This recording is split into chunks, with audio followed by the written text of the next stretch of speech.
Namaskar, summary of Assam Tribune, 16 August. Number 1, B.K. Sharma Committee. The committee formed under the chairmanship of retired Justice B.K. Sharma for the implementation of the Clause 6 of the Assam Accord had submitted its recommendations to the government in February this year. The report was made public recently by All Assam Students Union. The committee has given various recommendations in its report to the government, including inner line permit for Assam. If ILP is implemented, then the Citizenship Amendment Act 2019 will not be applicable in Assam. As per the provisions of the CAA, government proposes to give citizenship to 6 religious minority communities: Hindus, Sikhs, Christians, Jains, Buddhists and Parsis from Afghanistan, Pakistan and Bangladesh who entered India on or before 31st December of 2014 due to religious atrocities in their respective country. Number 2, Rajanikanto Bordoloi.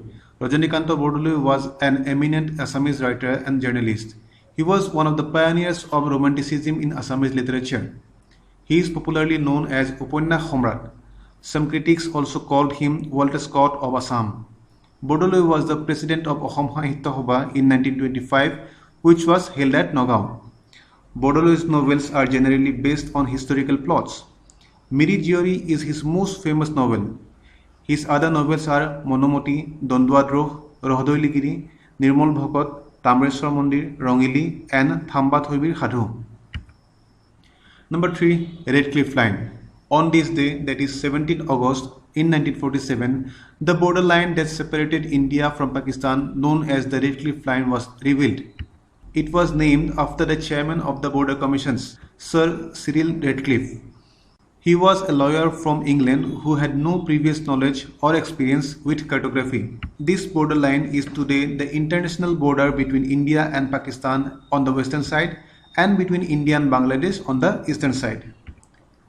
Admission is going on for online batch of APSC and various other government exams. Courses to be conducted by the expert faculties of Lucent IAS. Contact the numbers provided on the screen for more details. Number 4, Mahendra Singh Dhoni. MS Dhoni on Saturday declared his retirement from international cricket. Dhoni made his ODI debut in 2014 against Bangladesh and played his first test match against Sri Lanka a year later. He is the only captain to have won all the ICC trophies: T20 World Cup in 2007, ODI World Cup in 2011 and the Champions Trophy in 2013. In 2011, Dhoni was conferred the rank of Honorary Lieutenant Colonel in the Indian Territorial Army. He was also conferred Rajiv Gandhi Khel Ratna during 2007-2008, Padma Shri in 2009 and Padma Bhushan in 2019. Number 5, Sessions of Indian Parliament. A session of the Indian Parliament is the period during which a house meets almost every day uninterruptedly to manage the business.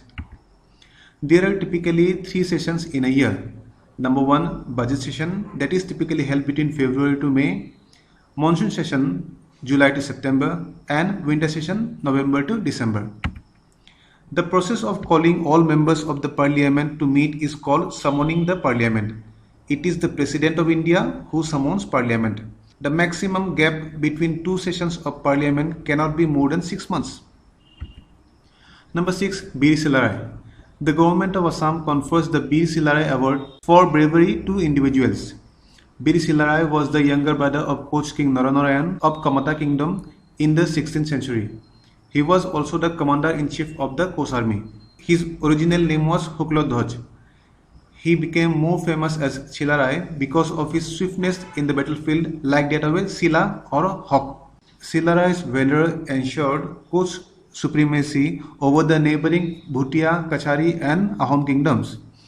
The Coach army subdued the Ahoms and captured their capital Gorgaon under Silarai in 1563. During the invasion of Gaur, Silarai breathed his last at the banks of the river Ganga as he suffered from smallpox. Number 7, Telecom Regulatory Authority of India. TRAI is a statutory body established under the TRAI Act of 1997. It regulates the telecommunications sector in the country. TRAI is composed of a chairman, at least 2 full-time members and not more than 2 part-time members, all appointed by the central government. The current chairman of TRAI is Ram Sevak Sharma. The powers of the TRAI was considerably diluted by the TRAI Ordinance of 2000 to establish a telecommunication dispute settlement and appellate tribunal to take over the adjudicatory and dispute-related functions from the TRAI. Number 8. Guwahati Tea Auction Centre. GTAC was established in 1970 with the joint effort of the state government and the private partners. At present, it is the second largest CTC tea auction market in the world, only next to Colombo Tea Auction Market.